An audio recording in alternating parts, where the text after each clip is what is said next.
Imagine a voice, reaching out from the very precipice of existence, a whisper against the deafening roar of engines, a final, fractured plea that defies all understanding. It carries no standard distress signal, no panicked mayday, just an echo profoundly human, yet utterly alien. This is not a tale of predictable failure, nor a clear act of nature. This is a story woven into the silence that followed a single, enigmatic message, a message that continues to haunt aviation's annals, challenging our assumptions about control, communication, and the limits of perception. Our journey into the unknown begins with Flight 714, a routine transatlantic departure on a seemingly perfect morning. At the controls was Captain David Miller, a name synonymous with expertise and unflappable calm. 3 decades of flawless service made him an institution, his reputation built on thousands of hours of safe passage. Alongside him was First Officer Sarah Jenkins, sharp,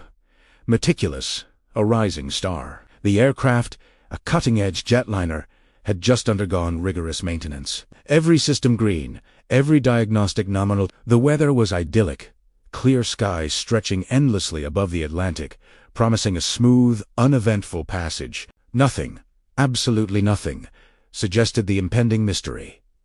Then, without warning, the anomaly. A sudden crackle on the air traffic control frequency, a brief burst of static, and then a voice. It was Captain Miller's, unmistakable, yet profoundly changed. The transmission was shockingly brief, barely seconds long, cutting through routine chatter like a discordant note. It lacked the crisp, standardized communication expected. No Flight 714. Mayday? No clear emergency? No precise coordinates. No technical fault report. Instead, fragmented words, almost poetic in their obscurity, delivered with an unusual, strained cadence. Air traffic control, miles away, registered the anomaly immediately. Flight 714, say again, came the calm, professional query, betraying a flicker of unease, but no reply.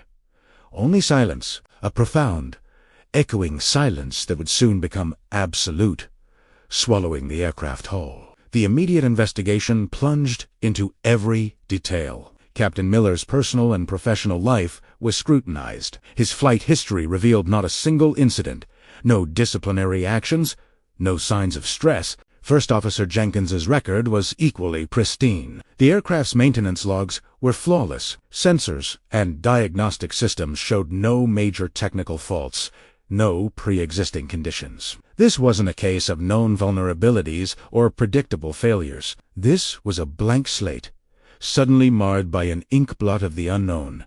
Defying pre-flight logic, the timeline became a crucial, yet frustrating, focal point. The enigmatic message, then a critical, silent gap, several minutes before Flight 714, with all souls on board, simply vanished from radar screens. No transponder, no emergency beacon, nothing but an empty, echoing space where a fully laden aircraft had been. It was as if it had never existed, save for that haunting final message. What truly perplexed seasoned investigators, what sent shivers down the spines of analysts, were the subtle, yet profoundly disturbing, warning signs embedded within that final, brief transmission. Captain Miller's language was not standard aviation phraseology. It was descriptive, almost metaphorical, a stark departure from precise, unambiguous communication. He spoke not of instruments, but of impressions, not of procedures, but of perceptions. And then, his voice, audio forensic experts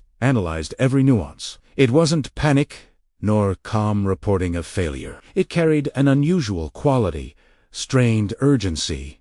Yes, but also a note of something else. Wonder, resignation. A strange, almost serene acceptance. Difficult to categorize, unsettling in its ambiguity. Most chillingly, no corresponding technical alarms. No engine fire, no hydraulic failure, no cabin pressure alert transmitted from the aircraft's systems. The cockpit voice recorder, miraculously recovered weeks later, confirmed the same. Crew conversation leading up to the message was normal, routine. Then, a sudden, inexplicable shift, a brief, hushed exchange, and Captain Miller's final, strange utterance followed by sounds of distress. But crucially, asterisk after asterisk, the message. Not asterisk during asterisk or asterisk before asterisk. It was as if the message itself was a precursor to disaster, not a reaction to a known one, a bewildering testament to an unseen event. The authenticity of the recording was never in doubt. The voice was unequivocally Captain Miller's. Yet its content, or more accurately, its profound lack of standard distress protocol, opened a chasm of questions no data could fill. What happened in that cockpit in those final, critical moments? That caused a pilot of Captain Miller's experience to abandon all established communication rules. We know mayday, the universal cry for help. Why the cryptic, non-standard message, delivered with such an unsettling tone? Analysis delved into every conceivable scenario. Was it a sudden, acute, human factor, momentary incapacitation? A psychological event, triggered by something so swift it bypassed training? Was it an unrecorded incident, so catastrophic and instantaneous there was no time for standard procedure, only for a final, instinctive utterance, a desperate attempt to convey an indescribable reality? Or was it something else, external interference, a phenomenon beyond scientific understanding, something that momentarily seized control, leaving only a ghost of a message behind?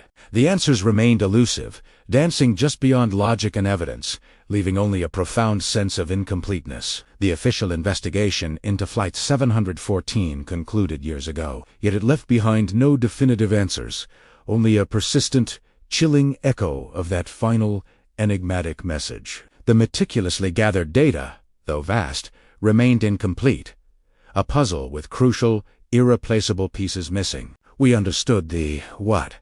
An aircraft and its occupants vanished. We understood the when and the where, but the why remained shrouded in an impenetrable veil of mystery. Was Captain Miller trying to warn us of something beyond our comprehension? Was he describing an internal struggle, an external threat, or a profound realization in his final moments? We are left to ponder whether we truly understood his final message, or if, in our relentless search for logical explanations, we missed the deeper truth it might have held. The story of Flight 714 serves as a powerful, unsettling reminder that sometimes the most important messages are not those spoken clearly, but those whispered in the face of the unknown, challenging us to listen not just with our ears, but with our hearts. It urges us to consider silent struggles, unseen battles, and profound mysteries just beyond our perception. It is a call to greater empathy, to deeper understanding, and to an acknowledgement that some truths, perhaps the most vital, may forever remain just out of reach, urging us to keep searching, questioning, and learning, even from the most profound silences. For in those silences, and in those unresolved mysteries, often lie the greatest lessons about the human spirit and the vast unknown universe we inhabit. If you're interested in videos like this, consider subscribing.